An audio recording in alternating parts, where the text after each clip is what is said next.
पिछले एपिसोड में एनर्जी का क्यों समझा। अब उस पिक एंड शवल थीसिस का पूरा behind the scenes research process step by step खोलेंगे। अक्सर आपको फाइनल स्टॉक लिस्ट मिलती है। हम ब्रॉड एनर्जी यूनिवर्स से 250 कंपनी बास्केट बनाने का पूरा प्रोसेस लाइव दिखाएंगे। फिर 250 कंपनी 6 ट्रांसपेरेंट फाइनेंशियल गेट से गुजरेंगी। एक्चुअल स्क्रीन पर देखेंगे कि आखिर सिर्फ 30 कैसे बची। यही डिफरेंस है, फाइनल आंसर नहीं। हर प्रॉम्प्ट, फिल्टर, मिस्टेक और डिसीजन दिखेगा ताकि प्रोसेस आप खुद जज कर सकें।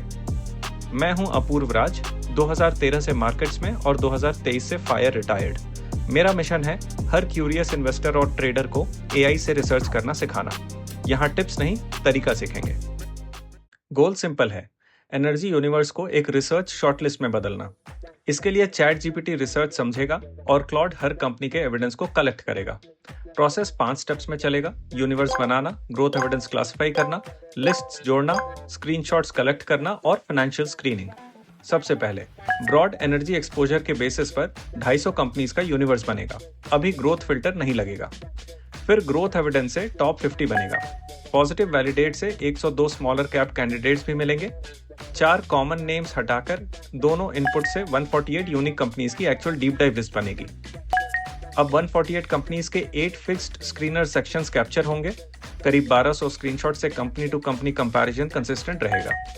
आखिर में 6 financial gates, valuation, sales growth, ROCE, assets, promoter holding और शेयर होल्डर सब पर इक्वली लगेंगे। सिर्फ 30 कंपनी सब गेट्स पास करेंगी। इसलिए हर स्टेज एक सिंपल सवाल सॉल्व करेगा। कंपनी मिली कहाँ, शॉर्टलिस्ट क्यों हुई और स्क्रीन में पास कैसे हुई। अब इसी मैप को फॉलो करके पूरा प्रोसेस खोलते हैं। पहला सवाल है, 250 कंपनी यूनिवर्स असल में बना कैसे। शुरुआत रैंकिंग से नहीं, रिलायबल लोकल एविडेंस से होगी। ये चैट जीपीटी वर्क है। यही एआई मेरे local research documents directly read करेगा। मैं लोकल आर्काइव और आउटपुट लोकेशन सेट करता हूं ताकि सोर्स एविडेंस और एआई जनरेटेड रिजल्ट्स अलग, ऑर्गेनाइज्ड और ट्रेसेबल रहें। अब ऑब्जेक्टिव और सोर्स लोकेशन एआई को देता हूं। इन्वेस्टिंग को सीरियसली सीखना है तो अगला 1 मिनट देखिए। यही प्रॉम्प्ट 5000 कंपनीज को 250 रेलेवेंट एनर्जी नेम्स तक नैरो करेगा। पहला रूल ब्रेड्थ है।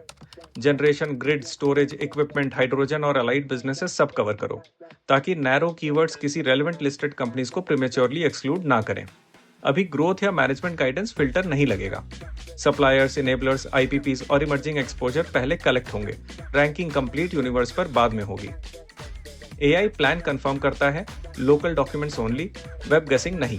एक्सपोजर स्टैब्लिश्ड, इमर्जिंग या ऑप्शनैलिटी में क्लासिफाई होगा। मैं स्कोप वेरीफाई करके एग्जीक्यूशन अप्रूव करता हूं।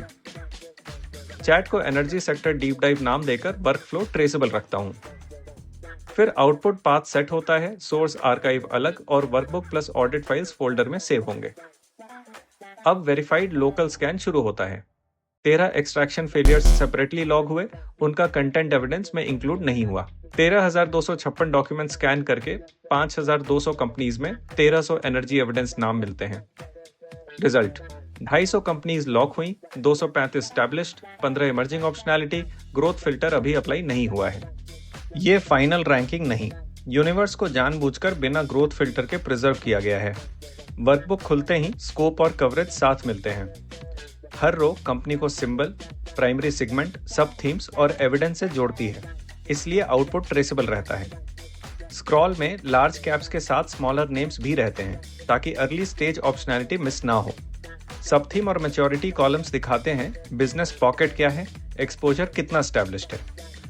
अद्वैत एनर्जी ट्रांजिशंस पर सवाल है, क्या ये कंपनी 8 एविडेंस व्यू के बाद 6 गेट सर्वाइव करेगी। अभी वर्डिक्ट नहीं है। अगला स्टेप इन्हीं 250 नेम्स को ग्रोथ एविडेंस के बेसिस पर क्लासिफाई करेगा। चलिए, ये स्टेप इसलिए ताकि प्रॉमिसिंग लैंग्वेज और फॉरवर्ड बिजनेस सिग्नल्स क्लियरली अलग हो सकें। यूनिवर्स रेडी है, अब ग्रोथ का प्रूफ टेस्ट होगा। Prompt con calls, annual reports और प्रेजेंटेशंस में guidance, order book, capacity, customers और पॉलिसी लिंक्ड ग्रोथ सिग्नल्स ढूंढता है। पॉजिटिव लैंग्वेज इनफ नहीं है। एविडेंस रीसेंट, स्पेसिफिक और फ्यूचर बिजनेस से डायरेक्टली लिंक्ड होना चाहिए। हर कंपनी 5 बकेट्स में जाएगी, strong growth, positive validate, emerging optionality, insufficient evidence और वीक या नेगेटिव।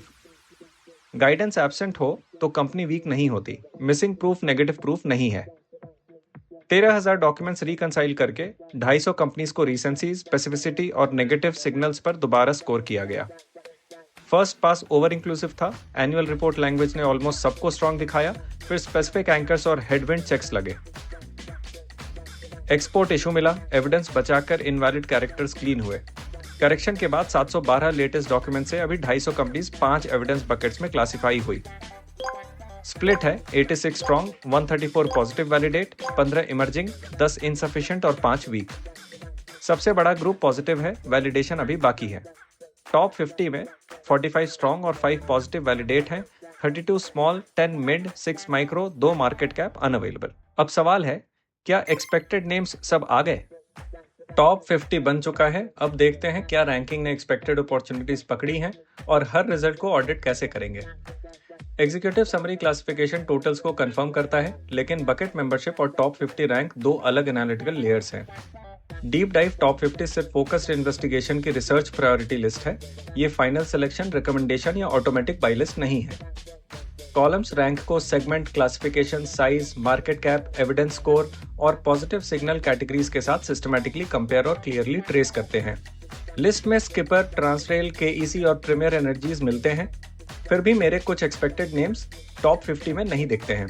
अब क्वेश्चन है, एआई मिस हुआ या एविडेंस ने इन्हें लोअर रैंक दिया?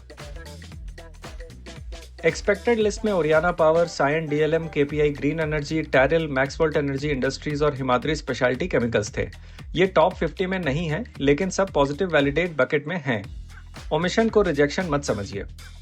एआई आउटपुट से डिसएग्रीमेंट आए तो पहले सेक्टर अंडरस्टैंडिंग और एविडेंस के बीच में मिसमैच आइडेंटिफाई कीजिए, फिर मेथोडोलॉजी बदले बिना एडजेसेंट बकेट को सेम रूल से इंस्पेक्ट कीजिए। यहाँ एडजेसेंट बकेट पॉजिटिव वैलिडेट है, अगला टेस्ट रूल बेस्ड होगा, नेम पिकिंग से नहीं। अब evidence columns positive signal, supporting excerpt, document period और सोर्सेस को हर कंपनी से कनेक्ट करते हैं। सोर्स डॉक्यूमेंट और यूआरएल से क्लेम ओरिजिनल फाइलिंग में इंडिपेंडेंटली वेरीफाई हो सकता है। स्ट्रॉन्ग ग्रोथ शीट दिखती है, 86 क्लासिफाइड नेम्स में सिर्फ 45 टॉप 50 तक आए, बाकी 5 स्लॉट्स पॉजिटिव वैलिडेट से आए, इसलिए क्लासिफिकेशन स्ट्रेंथ और रिसर्च प्रायोरिटी को आइडेंटिकल नहीं समझना चाहिए। अब पॉजिटिव वैलिडेट बकेट को सेम रूल से टेस्ट करेंगे। टॉप 50 में ओरियाना पावर, केपीआई ग्रीन और टैरिल जैसे एक्सपेक्टेड नेम्स नहीं थे। एआई ने मिस किया या एविडेंस अलग था, अब टेस्ट करते हैं। टॉप 50 से मिसिंग अपॉर्चुनिटीज को टेस्ट करने के लिए एडजेसेंट पॉजिटिव वैलिडेट बकेट को सेम रूल से खोलेंगे। ऑल कंपनी शीट में क्लासिफिकेशन और साइज दोनों फील्ड्स पूरे 250 नाम यूनिवर्स के साथ मिलते हैं। ग्रोथ क्लासिफिकेशन फिल्टर सिर्फ पॉजिटिव आउटलुक नीड्स वैलिडेशन रखता है, पॉजिटिव डायरेक्शन है लेकिन एविडेंस को अभी और टेस्ट करना है। यहाँ 134 कंपनीज हैं, साइज रूल अभी अप्लाई नहीं हुआ है। अब माइक्रो, स्मॉल और मिड कैप्स रखेंगे, लार्ज और market cap unavailable names scope से बाहर रहेंगे। इससे 102 कैंडिडेट्स बचते हैं, 46 स्मॉल, 34 मिड और 22 माइक्रो कैप। ये रिकमेंडेशन नहीं, वैलिडेशन पूल है। स्क्रॉल में नेम सिस्टमैटिकली ट्रेस होते हैं। मैक्सवोल्ट एनर्जी इंडस्ट्रीज और हिमाद्री स्पेशलिटी केमिकल्स भी इसी रूल बेस्ड एक्सपेंशन में दिखते हैं। इन्हें फेमिलियरिटी की वजह से नहीं, इसी एलिजिबिलिटी रूल के अंडर फाइनेंशियल वैलिडेशन का फेयर चांस मिल रहा है। अब इंस्ट्रक्शन 102 एलिजिबल नेम्स को एग्जिस्टिंग टॉप 50 के साथ यूनियन करती है, कंपनी डिटेल्स, एविडेंस कॉलम्स और सोर्स ट्रेल को इंटैक्ट रखते हुए। डी डुप्लीकेशन कंपनी नेम पर होगी, इसलिए फेमिलियर हो या अनफेमिलियर, हर एलिजिबल कंपनी वही बकेट और साइज रूल से एंटर करेगी। रॉ टोटल 152 होता, लेकिन 102 साइज एलिजिबल सेट और टॉप 50 में सिर्फ 4 ओवरलैप्स हैं। केपी ग्रीन इंजीनियरिंग इस काउंट में नहीं है, उसका मार्केट कैप बकेट अनअवेलेबल है। Actual overlaps Skipper, KSH international, Praj industries और टीडी पावर सिस्टम्स हैं, जो सिर्फ एक बार रहेंगे। फाइनल यूनियन 148 यूनिक कंपनीज हैं, 50 ओरिजिनल और 98 एडिशनल नेम्स। अब इनके एविडेंस कैप्चर के लिए सही टूल चूज करते हैं। अब 148 कंपनीज को कंपेरेबल बनाने के लिए हर कंपनी से वही 8 एविडेंस स्क्रीन सिस्टमैटिकली कैप्चर करेंगे। ये वही कोलेटेड वर्कबुक है जहां टॉप 50 और एलिजिबल पॉजिटिव वैलिडेट नेम्स मिलकर 148 यूनिक कंपनीज की रिसर्च लिस्ट बना चुके हैं। अब लिस्ट को सिर्फ पढ़ना काफी नहीं है, फाइनल स्क्रीनिंग के लिए हर कंपनी का कंफर्टेबल फाइनेंशियल एविडेंस एक कंसिस्टेंट फॉर्मेट में चाहिए। इसलिए वर्कबुक वेरीफाई होते ही मैं क्लॉड खोलता हूं, जहां ब्राउजर बेस्ड कैप्चर का रिपीटेबल वर्कफ्लो पहले टेस्ट कर लिया जाएगा। सीधा 148 कंपनीज पर चलना रिस्की होता, गलत नेमिंग या मिसिंग सेक्शन पूरी एविडेंस लाइब्रेरी में क्वाइटली मल्टीप्लाई हो सकता था। मैं डेस्टिनेशन फोल्डर भी पहले कंफर्म करता हूं ताकि हर स्क्रीनशॉट कंपनी वाइज ऑर्गेनाइज्ड रहे और बाद में ट्रेस करना आसान हो। क्लॉड के अंदर एक डेडिकेटेड प्रोजेक्ट बनाने का पर्पस सिंपल है। प्रॉम्प्ट, ब्राउजर एक्शंस, परमिशंस और आउटपुट एक ही वर्किंग कॉन्टेक्स्ट में रहें। मैं पहले सिर्फ स्किपर और ट्रांसरेल लाइटिंग देता हूं, क्योंकि 2 कंपनी पायलट से स्ट्रक्चर वेरीफाई होगा, फिर ही वर्कफ्लो स्केल होगा। प्रॉम्प्ट का टारगेट हर कंपनी के स्क्रीनर पेजेस को कैप्चर करके उसके नाम वाले फोल्डर में क्लियरली नंबर्ड इमेजेस के रूप में रखना है। फोल्डर परमिशन पहले मांगी जाती है। ये फ्रिक्शन नहीं, एक यूजफुल कंट्रोल है जो बताता है एजेंट किस लोकेशन पर काम करेगा। परमिशन के बाद एजेंट मेरे लॉग्ड इन क्रोम और एग्जिस्टिंग स्क्रीनर एक्सेस को यूज करके वही ब्राउजर वर्कफ्लो एग्जीक्यूट करना शुरू कर देता है। यहाँ कोऑर्डिनेट्स और ब्राउजर पोजीशन के डिटेल इसलिए दिखते हैं क्योंकि एजेंट स्क्रीन को देखकर सेक्शंस लोकेट और कैप्चर कर रहा है। स्क्रीनर पेज पर पहला कैप्चर टेस्ट होता है। एजेंट ओवरव्यू सेक्शन को रेंडर करके क्वालिटी और साइज वेरीफाई कर रहा है। जिप डाउनलोड फॉर्मेट सेलेक्ट होने के बाद डाउनलोड्स फोल्डर का एक्सेस दे दिया जाता है ताकि फाइल्स मूव और एक्सट्रैक्ट हो सके। एक्सेस कंफर्म होते ही स्किपर के सेक्शंस कैप्चर होने लगते हैं और आउटपुट कंपनी फोल्डर में ऑर्गेनाइज होता है। इस रन में एक एक्शन 45 सेकंड टूल लिमिट तक पहुंचता है। इसका मतलब पूरा वर्कफ्लो फेल नहीं, सिर्फ वो स्टेप टाइम आउट हुआ। एजेंट स्टेट दोबारा चेक करता है, ब्राउजर को रिकवर करता है और कैप्चर कंटिन्यू करता है। यहाँ किसी मैनुअल टेक्निकल रिपेयर की जरूरत नहीं पड़ती। अब टेस्ट का रियल वैल्यू सामने आता है। कैप्चर स्कीम को एविडेंस नीड से अलाइन करना। ट्रांसरेल लाइटिंग पर वही सीक्वेंस रिपीट होती है, जिससे पता चलता है कि प्रोसेस एक कंपनी स्पेसिफिक एक्सीडेंट नहीं, रिपीटेबल वर्कफ्लो बन सकता है। पायलट कंप्लीट होने पर क्लॉड स्किपर और ट्रांसरेल के आउटपुट समराइज करता है और स्केलिंग से पहले प्रैक्टिकल गैप्स लिस्ट करता है। पायलट अब 3 प्रैक्टिकल गैप्स रिवील करता है: leftover zips, missing NSC symbols और रिसर्च के लिए अनहेल्पफुल ब्लैंक चार्ट। पहला रूल, एक्सट्रैक्शन वेरीफाई होते ही जिप डिलीट करो ताकि स्टेल फाइल्स दोबारा यूज ना हो। ये सिर्फ डिस्क क्लीनअप नहीं है, लेटर रिकैप्चर में सेम नेम जिप का पुराना वर्जन गलती से एक्सट्रैक्ट हो सकता है। दूसरा रूल, एनएससी सिंबल मिसिंग हो तो कंपनी को नाम से सर्च करके क्यू में रखो। फुल लिस्ट में 20 नेम्स के एनएससी सिंबल्स शीट में अवेलेबल नहीं थे, उन्हें डिस्कार्ड नहीं करना, स्क्रीनर पर कंपनी नेम से रिजॉल्व करना है। तीसरा रूल, ब्लैंक चार्ट को छोड़ो और उसकी जगह डॉक्यूमेंट्स टैब कैप्चर करो। अब सेव्ड स्क्रीनशॉट्स इंस्पेक्ट होते हैं, ओवरव्यू यूजेबल हैं, लेकिन चार्ट इमेज विजिबिलिटी ब्लैंक है। इसी विजुअल चेक के बेसिस पर ब्लैंक चार्ट को रिप्लेस करके डॉक्यूमेंट्स कैप्चर करने का डिसीजन लिया जाता है। डॉक्यूमेंट्स टैब ऐड करने से एनुअल रिपोर्ट्स, अनाउंसमेंट्स, रेटिंग्स और कॉन कॉल लिंक्स का सोर्स ट्रेल भी एविडेंस पैक का हिस्सा बन जाता है। अब एग्जिस्टिंग कंपनीज को अधूरा छोड़ने के बजाय मैं उनका डॉक्यूमेंट्स कैप्चर कंप्लीट करने और करेक्टेड स्कीम दोबारा चलाने को कहता हूं। स्किपर और ट्रांसरेल के साथ सुप्रीम पावर इक्विपमेंट भी करेक्टेड रन में आता है, जिससे रिवाइज स्ट्रक्चर रियल आउटपुट पर टेस्ट होता है। यहाँ ऑटोमेशन फिर काम कर रही है, लेकिन कंट्रोल ह्यूमन के पास है। एजेंट एग्जीक्यूट करता है, रिसर्चर आउटपुट स्टैंडर्ड डिफाइन और वेरीफाई करता है। डिलीशन परमिशन इनेबल करने पर एक स्टेल जिप कोलिशन भी मिलती है। करेक्ट न्यूएस्ट फाइल आइडेंटिफाई करके वर्कफ्लो क्लीनअप रूल अप्लाई करता है। Long agentic runs resource intensive हो सकते हैं, इसलिए मैं प्रोसेस के बीच यूजेज स्क्रीन चेक करता हूँ, सिर्फ कंप्लीशन मैसेज पर डिपेंड नहीं करता। सेशन यूसेज यहाँ 31% दिख रहा है। ये इन्वेस्टमेंट इनसाइट नहीं, वर्कफ्लो कैपेसिटी को मॉनिटर करने का ऑपरेशनल चेक पॉइंट है। बड़ा यूजेज प्लान एडिशनल हेडरूम दे सकता है, लेकिन मेथोडोलॉजी किसी पर्टिकुलर सब्सक्रिप्शन पर डिपेंड नहीं होनी चाहिए। प्रैक्टिकल अप्रोच ये है कि पहले स्मॉल पायलट चलाओ, अननेसेसरी सेक्शंस हटाओ और वेरीफाइड इंस्ट्रक्शंस रीयूज करके रिपीटेड वर्क कम करो। करेक्टेड रन कंप्लीट होने पर 5 कंपनीज फोल्डर्स वेरीफाई होते हैं और हर फोल्डर में वही 8 सेक्शन स्ट्रक्चर कंफर्म किया जाता है। फोल्डर और इंडिविजुअल इमेजेस खोलकर स्पॉट चेक करना जरूरी है। करेक्ट फाइल नेम के अंदर अनरीडेबल स्क्रीनशॉट भी रिसर्च को मिसलीड कर सकता है। क्वालिटी स्टैब्लिश होने के बाद मैं कंप्लीशन टाइम पूछता हूं, लेकिन पूरी लिस्ट को एक अनइंटरप्टेड रन में छोड़ना प्रेफर्ड अप्रोच नहीं है। क्लॉड 20 से 30 कंपनी के बैचेस सजेस्ट करता है ताकि प्रोग्रेस मेजरेबल रहे और हर बैच के बाद आउटपुट इंस्पेक्ट हो सके। मैं 25 कंपनी बैच चूज करता हूं। बैच साइज, स्पीड और रिव्यूएबिलिटी के बीच में एक प्रैक्टिकल बैलेंस देता है। अब करेक्टेड रूल्स के साथ company by company capture start होता है और प्रोग्रेस पैनल हर एक्टिव नेम और कंप्लीटेड टास्क को विजिबल रखता है। एजेंट कंपनी पेज रिजॉल्व करता है, 8 रिक्वायर्ड सेक्शंस कैप्चर करता है, फाइल्स ऑर्गेनाइज करता है और फिर अगले नेम पर मूव करता है। पहला 25 कंपनी बैच कंप्लीट होता है, समरी 30 टोटल फोल्डर्स और एक रिकवर्ड क्रोम डिस्कनेक्ट कंफर्म करती है। मैं फोल्डर और सेलेक्टेड स्क्रीनशॉट्स फिर इंस्पेक्ट करता हूँ। क्वार्टरली रिजल्ट्स, बैलेंस शीट और डॉक्यूमेंट्स क्लियरली रीडेबल और करेक्टली लेबल्ड होने चाहिए। अगला 25 कंपनी बैच प्रोग्रेस में है। एक्टिव नेम्स और कंप्लीटेड काउंट पैनल पर अपडेट होते दिखते हैं। वही verified 8 section workflow accompany by company repeat होता है बिना रूल्स बदले। प्रोग्रेस लिस्ट में नेम्स एक एक करके होते दिखते हैं, जबकि फोल्डर स्ट्रक्चर और 8 सेक्शन रिक्वायरमेंट हर कंपनी के लिए अनचेंज्ड रहती है। सेकेंड बैच के फाइनल नेम्स कंप्लीट होते हैं। एंड तक 55 फोल्डर्स, हर एक में एग्जैक्टली 8 सेक्शंस कंफर्म होते हैं। ये इंटरिम चेक पॉइंट है। अब इसी वेरीफाइड सिस्टम को बाकी कंपनीज पर कंट्रोल बैचेस में कंटिन्यू करेंगे। 55 फोल्डर्स कंप्लीट थे। अब टेस्टेड वर्कफ्लो अगले 25 नेम्स पर कंटिन्यू होता है। एजेंट को कैप्चर स्कीम और क्लीनअप रूल्स मालूम है, इसलिए बैच बिना परमिशन या सेटअप दोबारा पूछे स्टार्ट हो जाता है। प्रोग्रेस कंपनी बाई कंपनी बढ़ती है और हर कंप्लीटेड फोल्डर में वही 8 numbered evidence sections consistently verify होते रहने चाहिए। बैच के एंड तक सेशन यूजेज 90% दिखती है। कैपेसिटी भी इस वर्कफ्लो का प्रैक्टिकल कंस्ट्रेंट है। इस बैच के बाद 80 फोल्डर्स कंप्लीट हैं और हर फोल्डर में एग्जैक्टली 8 सेक्शंस वेरीफाई हुए हैं। गुजरात गैस एंटिटी मिसमैच और सेंटम का रिकवर्ड टाइम आउट अलग से लॉग्ड भी हैं। ऑटोमेशन ने डाउटफुल मैपिंग छुपाई नहीं, उसने ह्यूमन वेरिफिकेशन के लिए वार्निंग क्लियरली सरफेस की। रीस्टार्ट के बाद बाकी कंपनीज कंटिन्यूअस रन में कंप्लीट करने का इंस्ट्रक्शंस देता हूँ। अब 68 कंपनीज बाकी हैं, 48 सिंबल से और 20 कंपनी नेम सर्च से।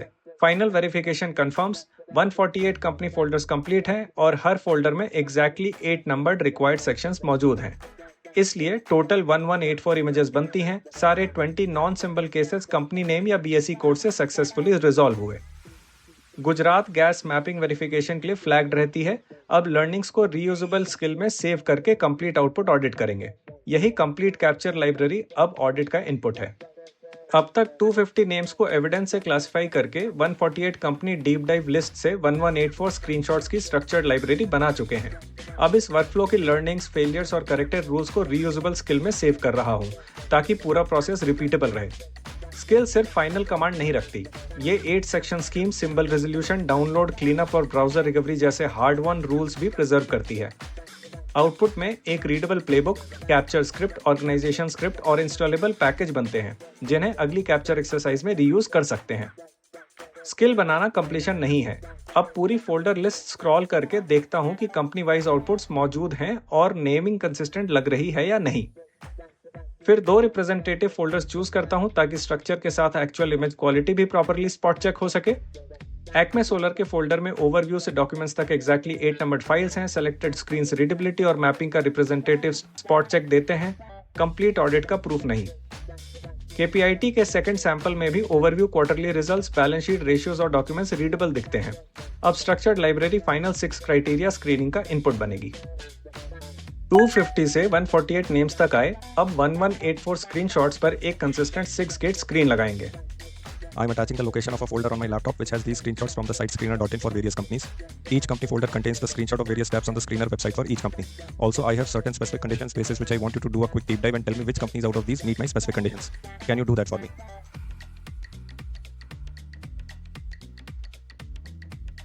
Great.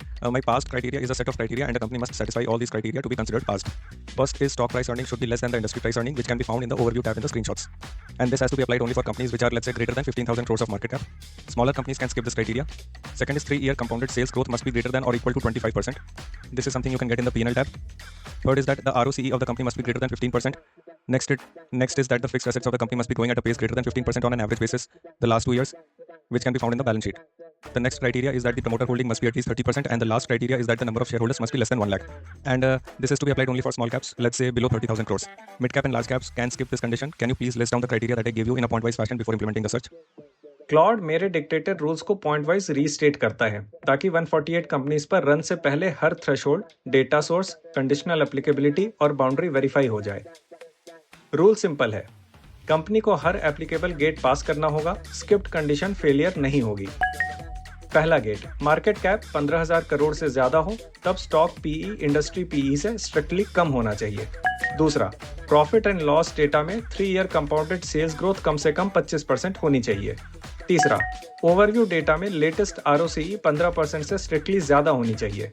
चौथा, बैलेंस शीट का फिक्स्ड एसेट्स का 2 ईयर सीएजीआर 15% से स्ट्रिक्टली ज्यादा होनी चाहिए। पांचवा, शेयर होल्डिंग डेटा में प्रमोटर होल्डिंग कम से कम 30% होनी चाहिए। छठा, मार्केट कैप 30,000 करोड़ से कम हो तब share holders count strictly 1 lakh से कम होना चाहिए। अब अंदाजा लगाइए 148 कंपनीज में कितनी सारी एप्लीकेबल गेट्स क्लियर करेंगी। 2 क्लैरिफिकेशन जरूरी हैं। सेल्स ग्रोथ पीएनएल के 3 ईयर फिगर से लेनी है और फिक्स्ड एसेट्स के लिए एवरेज नहीं 2 ईयर सीएजीआर यूज होगा। एक कंपनी पायलट रेलेवेंट मैट्रिक्स को ओवरव्यू, पीएनएल, बैलेंस शीट और शेयर होल्डिंग में वेरीफाई करता है। पायलट में एसीसी का 3 ईयर सेल्स ग्रोथ 5% है, इसलिए वो 25% गेट फेल करती है। अब वर्क 6 पैरेलल एजेंट्स में स्प्लिट होता है। हर एजेंट असाइंड कंपनी से रॉ वैल्यूज निकालकर वही 6 रूल्स कंसिस्टेंटली अप्लाई करता है। प्रोसेसिंग कंप्लीट होने पर क्लॉड 30 पासिंग नेम्स बनाता है, लेकिन ट्रस्ट सिर्फ समरी पर नहीं, क्राइटेरिया वाइज आउटपुट भी इंस्पेक्ट करना जरूरी है। एक्सेल में हर कंपनी की एक्चुअल वैल्यूज, 6 पास और फेल कॉलम्स और फाइनल वर्डिक्ट साथ दिखते हैं। 30 नेम्स सारी एप्लीकेबल गेट्स क्लियर करते हैं और शॉर्टलिस्ट ट्रेसेबल रहती है। तो ये रहा हमारी पूरी मेहनत का फाइनल आउटपुट। कोर एनर्जी की 28 नाम शॉर्टलिस्ट, लेकिन इसे बाय या सेल रिकमेंडेशन बिल्कुल मत समझिए। यहाँ सीखने वाली चीज ये नाम नहीं है, असली सीख यहाँ तक पहुँचने का प्रोसेस है। फिलहाल आप वीडियो पॉज करके इन नेम्स का स्क्रीनशॉट ले सकते हैं। 2 नेम्स फाइनेंशियल स्क्रीन से पास हुए, लेकिन डॉक्यूमेंट रिव्यू ने इन्हें कोर एनर्जी वैल्यू चेन के बाहर रखा, इसीलिए ऑटोमेशन का आउटपुट ब्लाइंडली एक्सेप्ट नहीं हुआ, मिसमैच ओपनली फ्लैग हुआ। यही पूरी एक्सरसाइज का पे ऑफ है। एआई ने यूनिवर्स को फास्ट नैरो किया, एविडेंस लाइब्रेरी बनाई और 6 एप्लीकेबल गेट्स टेस्ट किए, लेकिन क्लासिफिकेशन, एक्सेप्शंस और फाइनल सिलेक्शन पर ह्यूमन जजमेंट अब भी डिसाइसिव है। मेरी जानकारी में हिंदी यूट्यूब पर बहुत कम जगह सीजन्ड इन्वेस्टर्स और ट्रेडर्स के एआई वर्कफ्लोस, प्रॉम्प्ट्स, फेलियर्स, वेरिफिकेशन और ह्यूमन डिसीजंस के साथ इतनी डिटेल में दिखाते हैं। अगर ये ट्रांसपेरेंट प्रोसेस यूजफुल लगा तो चैनल सब्सक्राइब जरूर कीजिए। अगली वीडियो में इसी शॉर्टलिस्ट के एक ऐसे हिडन ग्रिड कंपोनेंट बिजनेस का डिटेल्ड स्केल डीप डाइव होगा जिसका प्रोडक्ट ट्रांसफार्मर के अंदर मिशन क्रिटिकल रोल निभाता है। नाम अभी रिवील नहीं करूंगा, अगर आपको पहले से पता हो तो कंपनी का नाम कमेंट सेक्शन में जरूर लिखिए। FY26 रेवेन्यू करीब 235 करोड़ था, मार्च एंड ऑर्डर बुक 400 करोड़ से ऊपर थी, कैपेसिटी रफली 15,000 यूनिट्स की तरफ बढ़ रही है और मैनेजमेंट रिपोर्टेड रिपीट ऑर्डर्स 96% है। ये क्लूज कंपेलिंग है, पर आंसर एग्जीक्यूशन में छुपा है। मैं इस इन्वेस्टमेंट पर ऑलरेडी डिसेंट प्रॉफिट में हूं और मुझे बिजनेस अपॉर्चुनिटी में आगे भी रनवे दिखता है, लेकिन प्रॉफिट कन्विक्शन को प्रूफ नहीं बनाता। नेक्स्ट एपिसोड में ग्रोथ, रिस्क्स, कैश कन्वर्जन और वैल्यूएशन को रिग्रेसली टेस्ट करेंगे। एआई रिसर्च को तेज करता है, जजमेंट को रिप्लेस नहीं।